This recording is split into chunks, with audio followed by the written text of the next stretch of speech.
우리 오늘 사여선 하나님께서 귀 쓰시는 어머니 되도록 여러분 기도해 주시기를 바랍니다. 오늘 또 기도 아주 잘하셨습니다. 은혜 많이 받았습니다. 우리 사여선 교회 우리 격려하면서 뜨겁게 박수 한번 부탁드리겠습니다. 감사합니다. 우리 앞에 분 뒤에 분하고 인사하겠습니다. 참 잘 오셨습니다. 우리 같이 인사하겠습니다. 우리 한 번 더 인사하겠습니다. 큰 은혜 받으시기 바랍니다. 제일 큰 복의 용사는 기도의 용사죠. 우리 저와 여러분 다 기도의 용사 됐으면 좋겠습니다. 우리 앞에 뒤에 분하고 인사하겠습니다. 기도의 용사 되시기를 바랍니다. 우리 같이 인사하겠습니다. 사람이 이름값을 하며 산다라고 하는 것은 참 복된 일인 것 같습니다. 부모님이 자식의 이름을 지을 때 그냥 짓는 게 아니잖아요. 다 기도와 소망을 갖고 이제 이름을 짓죠. 저도 동규잖아요. 동쪽의 별이라고 하는 그러한 뜻입니다. 하나님의 어두운 세상 빛을 밝히는 주님의 종의 삶을 살라고 부모님이 동규라는 이름을 지어주셨겠죠. 근데 이 부모님의 소망은 어찌 보면 하나님이 부모님께 그런 마음을 주셔서 제 이름을 이제 동규다라고 짓게 하신 것이 아닐까라는 생각이 드는 겁니다. 이제 그렇다고 본다면 제가 이 동규라고 하는 이름에 합당한 삶을 산다는 것은 부모님께 효도하는 것일 뿐만 아니라 실은 하나님이 저를 향해 계획해 놓으신 그 하나님의 뜻을 이루며 살게 됨을 의미하게 되는 거죠. 그래서 사람이 이름대로 산다. 참 이거는 복된 일인 것 같아요. 우리 여기 제 딸이 있지만은 우리 아이들 이름도 은샘, 은강이잖아요. 은혜의 샘이고 또 은혜의 강인데 이 땅에 주님의 은혜를 그렇게 샘 쏟듯 이렇게 흘러넘치게 해서 강이 되고 또 이 땅을 은혜로 적시는 삶이 되게 하나님이 그들을 사용해 달라고 하는 마음으로 그렇게 은샘, 은강이라는 이름을 지었던 거 아니겠어요? 그렇다고 본다면 이제 은샘, 은혜의 샘, 또 은강, 은혜의 강으로 이 땅에 하나님의 은혜를 흘려보내는 삶을 산다면은 그렇다면 그것은 부모의 뜻만 이루는 것이 아니고 실은 하나님이 그런 마음을 부모에게 주셔서 자녀에게 그 이름을 짓게 하신 건데 그렇다면 은혜가 흘러넘쳐 그래서 세상에 은혜를 흘려보내는 샘과 강으로 살아간다면 이제 그것은 하나님의 뜻을 이루며 사는 것이 되게 되겠죠. 그래서 우리 인생이 이름값을 한다, 이름대로 산다라고 하는 것 참 복된 일인 것 같아요. 오늘 여기에 욥바라고 하는 곳에 다비다라는 한 제자가 살았거든요. 여러분 욥바라고 하면 여러분 생각나는 일화가 있습니까? 성경에? 욥바는 사실은 불순종의 장소입니다. 요나가 하나님의 말씀에 따라서 니느웨로 가야 되는데 니느웨로 안 가고 어디로 가요? 다시스로 가잖아요. 그때 다시스로 가는 배를 탔던 곳이 욥바입니다. 다시 말해서 이 욥바는 항구 도시인데 이 욥바 하면은 기억나게 되는 것은 요나의 불순종이 기억나는 도시인 거죠. 그러나 오늘 여기 이 욥바에 사는 다비다는 하나님의 말씀에 불순종하는 삶을 산 게 아니고 사람들에게 칭찬받는 참 아름다운 인생을 산 여성이거든요. 여기 사도행전 9장에 한번 36절에 보면은 이렇게 얘기합니다. 욥바에 다비다라는 여제자가 있다. 이제 이렇게 얘기합니다. 근데 그 이름을 번역하면 뭐라 그래요? 도르가다. 선행과 구제하는 일이 심히 많았다. 이제 이렇게 얘기하죠. 아니 다비다라는 이름도 생생한데 번역하면 도르가래요. 아니 무슨 말인지 도대체 모르겠죠. 이러한 표현은 이제 성경에 여러 번 있습니다. 대표적인 게 요한복음에 보시면은 1장 42절에 예수님이 딱 베드로를 만나셔가지고 네 이름은 시몬인데 장차 게바라리라 라고 그러시거든요. 그런 다음에 게바는 번역하면 베드로다 이제 이렇게 얘기하십니다. 지금 다비다라는 여제자를 이름을 번역하면 도르가다 라고 하는 표현과 게바를 번역하면 베드로다 라고 하는 이 표현은 비슷한 류의 성경에 나오는 이름을 소개하는 방법인 거죠. 다시 말하면 베드로를 너는 시몬이지만 장차 게바라 그러겠다. 게바의 뜻은 베드로다 라고 했을 때 이 게바, 베드로의 이 이름에는 엄청난 하나님이 예비하신 숨겨진 뜻이 있는 거예요. 그 게바, 베드로를 강조하고 있는 거죠. 게바 베드로가 뭡니까? 결국 반석 같은 존재 아니겠어요? 우리가 생각하는 조그만한 돌덩이가 아니고요. 산 전체가 다 돌인, 엄청난 흔들림 없는 그런 인생이 될 거다라고 하는 주님의 말씀인데요. 마찬가지로 여기 다비다라고 하는 여성, 번역하면 도르가다라고 그랬잖아요. 이 다비다라고 하는 이 말은 실은 히브리어식으로 불렀을 때 다비다고요. 헬라어, 그리스어로 얘기하면 도르가입니다. 똑같은 이름인데 이게 히브리식이냐 헬라식이냐 라고 하는 것에 따라서 이제 이름을 달리 부르게 되는 거죠. 이 도르가, 다비다를 강조하고 있는 이유는 뭐냐면은 이 이름에 담긴 그 뜻 때문에 그래요. 이 도르가, 이 다비다라고 하는 말의 뜻은 암사슴이라고 하는 뜻이 있습니다. 암사슴, 참 아름답고 참 멋있고 예쁜 그런 인생을 의미하는 거죠. 이 도르가 다비다라고 하는 인생을 부모님이 이름을 지어줬겠지 않았겠어요? 그런데 이 다비다, 도르가라고 하는 이 아름다운, 이 암사슴 같은 이 이름이 담긴 이 여성은 진짜 이 암사슴 같은 아름다운 인생을 살아갔던 것을 볼 수가 있습니다. 참 암사슴 같이 너무 아름다운 인생을 살았어요. 근데 그가 어떻게 살았길래 어떻게 그렇게 아름다운 인생을 살 수 있었을까? 오늘 사도행전 9장 36절을 다시 보시면은 이제 이렇게 얘기하는 겁니다. 이 다비다, 도르가라고 하는 여제자, 욥바에 있던 여제자는 선행과 구제하는 일이 그다음 뭐라고 말씀하세요? 심이 많았다. 이렇게 말하고 있습니다. 그냥 많은 게 아니고요. 심이 많은 겁니다. 이 심이 많았다라고 하는 이 말은 헬라어로 얘기하면 충만이라는 단어입니다. 플레레스, 충만이라는 단어예요. 성경이 말하는 충만이란 뭐냐면은 이런 겁니다. 이 컵에 물이 가득 차는 것을 충만이라고 그러지 않습니다. 성경에서 말하는 충만이라는 의미는 뭐냐면 물이 가득 찰 뿐만 아니라 흘러넘치는 거. 그게 충만입니다. 다시 말하면 오늘 이 도르가 다비다라고 하는 여성의 선행과 구제는 충만, 다시 말하면 흘러넘치는 플레레스의 인생을 살았음을 성경이 말하고 있는 거예요. 그거를 심이 많다라고 번역해 놓은 겁니다.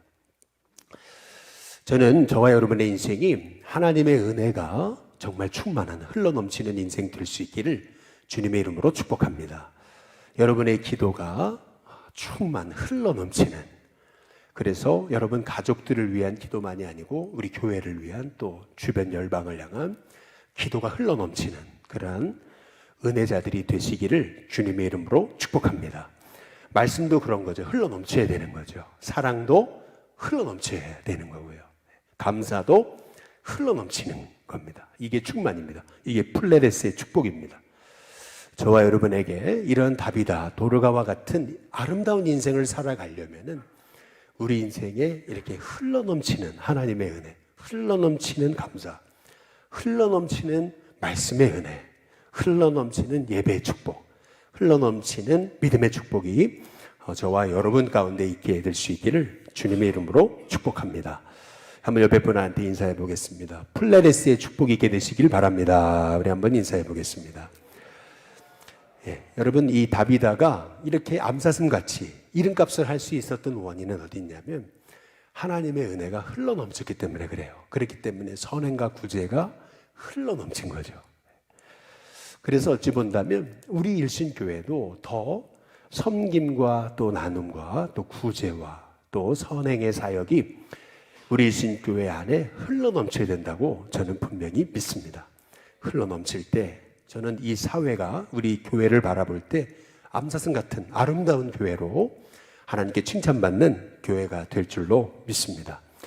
그런데 아무리 그렇게 암사슴같이 아름다운 인생을 살아도 결국 죽게 되죠. 사도행전 오늘 9장 37절에 보니까 이렇게 얘기합니다. 그때에 병들어 죽음에 시체를 씻어 다락에 누였다. 이렇게 얘기합니다. 그런데 오늘 여기 성경을 잘 한번 보셔야 돼요. 그게 뭐냐면은 다시 사도행전 9장 37절에 보면 다비다, 도르가를 소개했잖아요. 그는 은혜가, 선행과 구제가 흘러넘쳤다 그랬잖아요. 그러면 그가 병들어 죽음에 라고 해야 됩니다. 어법상은 그랬습니다. 그가 병들어 죽은 겁니다. 그런데 성경은 그가 병들어 죽은 게 아니고 그때에 병들어 죽었다. 라고 말하고 있습니다. 다시 말하면 그때를 강조하고 있는 거죠. 그때가 언제예요? 그때는 언제냐면은 도르가가 그렇게 선행과 봉사의 삶을 살았는데도 병들어 죽었어요. 여러분, 그러니까 한번 생각해 보세요. 이 도르가, 이 다비다라는 인생은요, 욥바의 정말 선행과 구제로 소문난 그러한 가장 존경받는 인생이었는데, 아니 그렇게 열심히 선행을 실천하고 봉사하고 베풀며 살았는데 그 사람이 병들어 죽었어요. 그러니까 그 욥바에 있는 초대교회 공동체 안에 어찌 보면은 시험거리가 되지 않겠어요? 열심히 봉사해도 소용없더라. 저렇게 봉사하면 뭐해? 저렇게 병들어 죽을 걸. 이렇게 사람들한테 어찌 보면은 시험거리가 될 수 있었던 거거든요. 절망의 이유가 될 수 있었던 거거든요. 그때 다시 말하면 다비다, 도르가라고는 이 암사스 같은 인생이 그렇게 선행과 구제를 힘쓰며 살아갈 때 이 도르가라는 인생은 병들어 죽어요. 초대교회가 이렇게 위기와 시험거리를 만난 거거든요. 우리 인생도 그런 거예요. 사실은요, 열심히 살지 않았으면 시험도 별로 없는 거예요. 그런데 열심히 노력했는데 뜻대로 안 될 때, 그때가 사실은 인생에 큰 절망이 찾아올 때거든요. 그때거든요. 그때.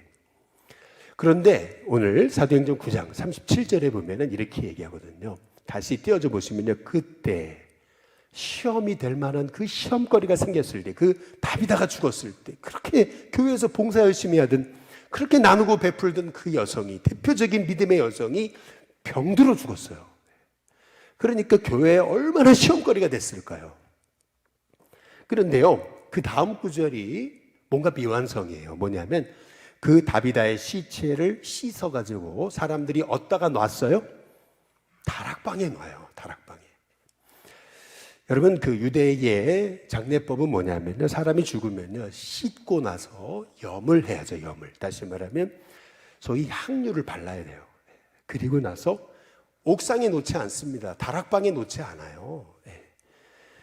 사람이 죽으면요 이렇게 씻고 그리고 나서 향유를 바른 다음에 1층에 놔두죠. 1층에 놔둡니다. 오는 사람들이 와서 조문하고 할 수 있도록 1층에 놔두는 거죠. 근데 왜 옥상에 놔뒀습니까? 왜 다락방에 놔뒀습니까? 그것도 성경은 얘기하는 게 뭐냐면 그냥 씻기만 했어요. 염을 안 했습니다. 향유를 바르지 않았어요. 이유가 뭘까요? 이유가 있는 거예요. 미완성이잖아요. 이것이 뭘 의미하는 거냐면 열왕기상의 17장에 보시면은 엘리사가 사르밧 과부의 죽은 아들을 살리는데 어디서 살리냐면 다락방에 살립니다.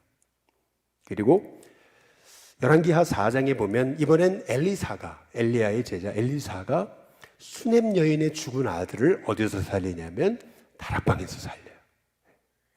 그리고 제자들이 예수님 십자가에 죽으시고 부활하신 다음에 다락방이 원래는 두려움과 그리고 절망의 장소였는데 거기서 기도하다가 성령 받고 거기가 생명을 잉태하는 장소로 바뀌잖아요. 다시 말하면 지금 이 도르가가 죽었어요. 선행을 실천하다가 죽었어요.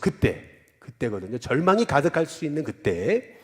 여기 지금 욥바에 있는 초대교회 성도들은요 절망에 사로잡힌 게 아니에요. 오히려 다비다를 이 다락방에 올려놓고 이 다비다의 시체를 씻기만 하고 장례를 다 치르지 않은 거예요. 다락방에 올려놓고 누구에게 찾아가요? 베드로에게 찾아갑니다. 여러분, 이것이 의미하는 것은 뭐냐면 이 욥바에 있는 성도들에게는 부활신앙이 있었던 겁니다. 베드로 사도가 와서 결국 하나님 역사하셔서 이 다비다는 살아난다. 다비다는 다시 일어난다. 여러분, 그런 부활신앙이 있었던 겁니다. 여러분, 우리가 사순절을 보내고 있는데 실은 사순절의 핵심은 뭐냐면 예수님의 죽으심과 고난을 묵상할 뿐만 아니라 그래서 내가 죽어야 돼요. 철저히 내 자아는 죽고 그리고 나서 어떻게 되는 거예요? 내가 예수님의 이름으로 예수님으로 어떻게 되는 거죠? 다시 사는 거예요. 그래서 실은 고난주간의 핵심이 뭐냐면 부활신앙입니다. 부활신앙. 그러면 부활신앙은 뭐냐라고 했을 때 부활신앙이란 아직 언엔딩이에요. 아직 끝난 게 아니에요. 아직 끝난 게 아닙니다. 내 삶에 고난이 있어도 아직 끝난 게 아닙니다. 하나님은 아무리 내 삶에 절망을 만나도 하나님은 내게 다시 새로운 일을 시작할 수 있다. 하나님은 내 인생에 정말 인생의 절망과 같은 상황을 만났어도 하나님은 새 일을 이루신다. 여러분, 그것이 부활신앙입니다. 저와 여러분 가운데 부활신앙이 있게 되시기를 주님의 이름으로 축복합니다. 그래서 시체를 씻기만 하고 다락에 누인 겁니다. 그리고 베드로를 청하잖아요. 베드로를 청한 이유가 뭐예요? 결국 이 다비다를 하나님이 살리실 것을 믿은 거죠. 저와 여러분에게 아무리 내 인생에 문제가 오고 내 가정에 문제고 내 자녀의 문제고 내 인생에 문제가 와도 하나님은 반드시 우리 가정을 새롭게 할 수 있다. 우리 교회를 또 내 삶을 새롭게 할 수 있다라고 하는 진짜 부활신앙이 저와 여러분 가운데 있게 되시기를 주님의 이름으로 축복합니다. 한 분한테 인사해 보겠습니다. 부활신앙이 있으시기 바랍니다. 우리 한번 인사해 보겠습니다. 부활신앙이 있게 되시기를 주님의 이름으로 축복합니다. 사도행전 9장에 오늘 39절에 보면 이제 드디어 이 욥바에서 보낸 주님의 제자들이 루다에 있는 이 베드로에게 찾아오죠. 그래서 베드로를 데리고 욥바로 가게 됐던 거죠. 이 도로가가 죽어 있는 그 이제 다락방을 찾아가게 된 겁니다. 그래서 사도행전 9장 39절에 보면은 우리 한번 같이 한번 읽어보겠습니다. 함께 있습니다. 시작. 베드로가 일어나 그들과 함께 가서 이르매 그들이 데리고 다락방에 올라가니 모든 과부가 베드로 곁에 서서 울며 도르가가 그들과 함께 있을 때에 지은 속옷과 겉옷을 다 내보이거늘. 드디어 베드로가 이제 죽어 있는 도르가가 있는 그 다락방으로 올라갔죠. 그런데 오늘 여기 성경을 잘 보시면 다시 한번 보여줘 보세요. 보면 이렇게 얘기합니다. 모든 과부가 베드로 곁에 서서 뭐 하고 있어요? 웁니다. 아주 그냥 안타깝게 통곡합니다. 그러면서 도르가가 그들과 함께 있을 때 도르가가 지어줘서 그들에게 입혀준 속옷과 겉옷을 다 내보이다. 이렇게 얘기하거든요. 여러분 조금 좀 이상하지 않아요? 뭐가 이상한 거냐면 아무리 슬퍼도 그렇죠. 베드로가 남자인데 이 과부 여성들이요 겉옷만 내보인 게 아니고 벗어가지고 속옷까지 보여줬다? 좀 이상하지 않아요? 너무 오버하는 거 아니에요? 여러분 이게 우리가 좀 성경을 좀 이 배경을 좀 아셔야 되는데 초대교회 당시의 옷은요 우리가 생각하는 그런 옷과 좀 달라요. 어떻게 다른 거냐면 겉옷은 어떤 거냐면 망토 같은 겁니다. 겉옷은 이불이에요. 평소에는 걸치고 다니다가 저녁이 되면 그거를 덮고 자는 겁니다. 그게 겉옷입니다. 그러니까 다리 말하면 겉옷이 없으면 이스라엘은 일교차가 심하거든요. 요즘 같은 때에는요 이스라엘도 영하로 막 내려갑니다. 새벽이 되면 영하로 내려가요. 그러니까 얼마나 추운지 몰라요. 그런데 겉옷이 없다고 생각해 보세요. 그러면 겉옷이 없으면 이불이 없으면요 밤새 추위에 떠는 거예요. 더구나 당시에 2000년 전에 옷이라는 건요 굉장히 고가품이었습니다. 굉장히 비싼 거였어요. 지금이야 뭐 천도 플라스틱으로도 만들고 막 그러니까 흔하고 그러잖아요. 그러나 당시에는 옷 하나 만들려면요 얼마나 노력이 많이 필요하고 또 얼마나 고가의 상품인지 몰라요. 그런데 이 도르가라고 하는 여성이요 이 과부들을 생각해서요 겉옷을 손수 지어주고 이불을 지어주고 속옷까지 다 지어줬다고 성경이 말하고 있는 거죠. 이 도르가라는 사람이 부자였으니까 이제 그거 아닙니다. 부자라서 그런 거 아니에요. 겉옷만 지어준 게 아니고 속옷까지 다 지어준데 속옷이라고 하는 게 뭐냐면 그냥 우리가 여러분 지금 입고 계시는 이 옷, 이게 소위 속옷과 같은 겁니다. 여러분 당시에 이 과부들은요 정말 가난했어요. 과부의 두 렙돈 여러분 그 기억하시잖아요. 과부들은 정말 먹을 것이 없는 참 가난한 자들이었습니다. 근데 그 가난한 자들을 먹이고 그리고 입히고 했던 사람이 도르가였다라고 하는 거죠. 이 도르가가 죽었을 때요 이 과부들이요 그 욥바에 있던 과부들이 하나같이 그 다락방에 베드로가 있는 곳에 올라와 가지고 같이 그렇게 안타까워 통곡하며 울었다라고 얘기하잖아요. 저는 저와 여러분이 하나님께 부름을 받았을 때 정말 울어줄 사람이 있게 될 수 있는 인생으로 사시길 주님의 이름으로 축복합니다. 무슨 말이냐면요, 어떤 분이 잠시 이제 생명이 멈췄다 그러잖아요. 그런데 이분이 생명이 딱 멈춰 보니까 몸에서 영이 빠져나가더래요. 그러더니 자기가 이렇게 보이더래요. 거기 사람들이 이렇게 둘러 있는데 사람들의 모습이 다 보이더라는 거예요. 내가 지금 죽었고 영혼이 빠져나가는데 곁에 사람들이 다 이렇게 보이더래요. 그런데 내가 죽었는데도 아무도 슬퍼하지 않더래요. 아무도. 네. 근데 이 사람이 너무 충격을 받은 거예요. 다시 생명이 돌아왔어요. 그리고 나서요, 이 사람이 완전히 새로운 변화된 인생을 살게 됐다라는 간증이거든요.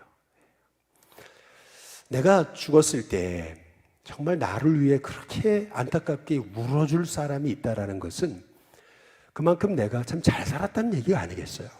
이 다비다라는 여성이 죽게 됐을 때 그 욥바에 있던 과부들이 하나같이 말해요. 이 도르가가 지어준 겉옷, 속옷을 내보이면서 베드로에게 이 도르가가 우리들에게 지어준 겉옷과 속옷이라고 그러면서 그렇게 슬피 우는 장면을 베드로가 보았을 때요, 베드로는 이 다비다의 인생이 어떤 삶을 살았는지를 알았겠죠. 저와 여러분의 인생이 이렇게 여러분이 죽었을 때, 아니 여러분이 안 계실 때 그냥 안 계셔도 전혀 사람들이 상관하지 않는 그런 인생 되지 않기를 주님의 이름으로 축복합니다. 어떤 사람은 없으면 너무 그리운 사람 있잖아요.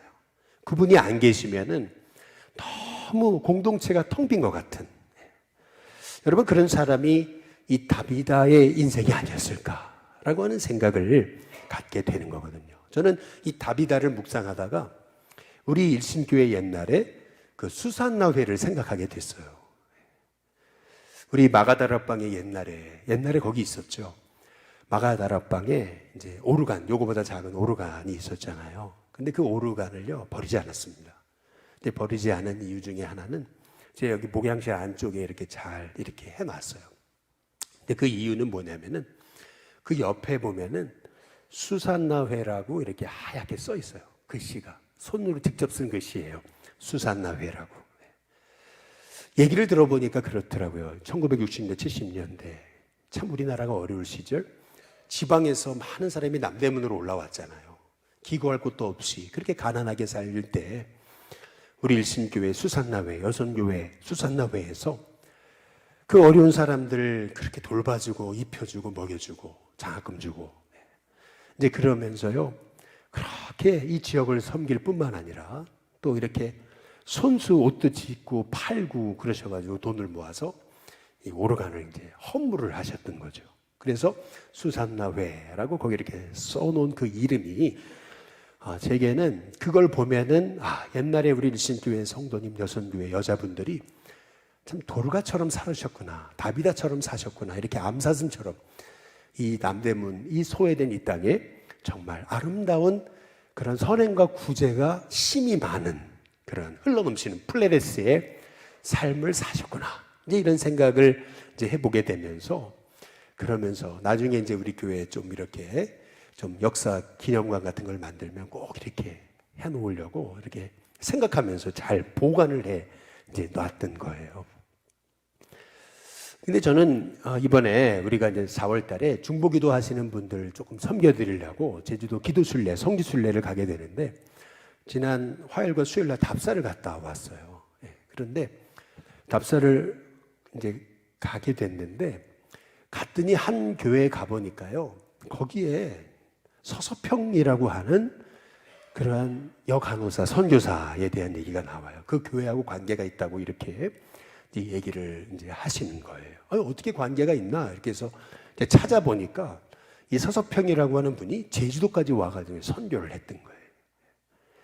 근데 이 서서평이라고 하는 분은 30대 초반에 한국에 오셔가지고 간호사, 선교사로 와가지고요, 광주에 내려가셔서 나환자들을 섬기고 뿐만 아니라 고아들 입양해가지고 10명이 넘는 고아를 자기가 입양해서 기르고 뿐만 아니라 과부들 30명이 넘는 과부와 함께 지내면서 그들을 먹여 살린 거죠. 얼마나 이분이 헌신적인 삶을 살았는지, 결혼도 하지 않고 그렇게 헌신적인 삶을 이분이 얼마나 그렇게 살았는지요. 이분이 딱 죽었을 때, 순교했을 때, 이분이 돌아가셨을 때 광주에서요, 광주 사람들이요, 이분의 죽음을 안타까워해가지고 그 행렬이 끊이지 않았다 그러죠. 광주 최초의 시민장을 할 정도로, 그렇게 광주 최초의 시민장이 한국 사람이 아니고 외국인 선교사였던 거죠. 얼마나 그렇게 신실하게 이 도르가처럼 살았는지. 그 한 여성, 그렇게 그 비천한 여성이 와가지고 이름도 없이 빛도 없이 그 가난한 자를 섬기고 과부를 섬기고 고아를 섬기고 했는데, 그것이 광주라고 하는 시에 시민들을 울리는 그런 안타까운 죽음이었음을 이제 우리 한국의 광주라는 도시가 이제 기억하고 있는 거죠. 저는 우리 일심교회가 이런, 오늘 여기 도르가 다비다의 인생을 저는 묵상하면서 하나님, 저도 또 우리 가정도 또 우리 일심교회도 이렇게 도르가 다비다 같은, 암사슴 같은 참 아름다운 인생을 살아갈 수 있게 해달라고. 그 아름다운 인생을 살려면은요, 그게 억지로 되겠어요? 하나님의 사랑이 흘러넘쳐야 되죠. 플레레스의 축복이 있어야죠. 억지로 그게 되겠습니까? 나중에 이분이 돌아가실 때 보니까 정말 자기를 위해 가진 게 없어요. 다 내주고 간 거예요. 야, 정말 이런 선교사님들이 있어가지고 이 땅에 눈물 뿌려가지고 이 땅에 복음을 심었기 때문에 이 땅이 이렇게 복을 받은 것이구나. 우리 일신교회가 이런 이 암사슴 같은 인생을 살았던 도르가, 이 다비다와 같은 우리가 그런 꿈을 꾸면서 이런 주님의 교회가 되게 달라고 기도하는 저와 여러분이 될 수 있기를 주님의 이름으로 축복합니다. 근데 오늘 이 도르가를 일으키거든요. 다 베드로가 어떻게 일으켰냐는 거예요.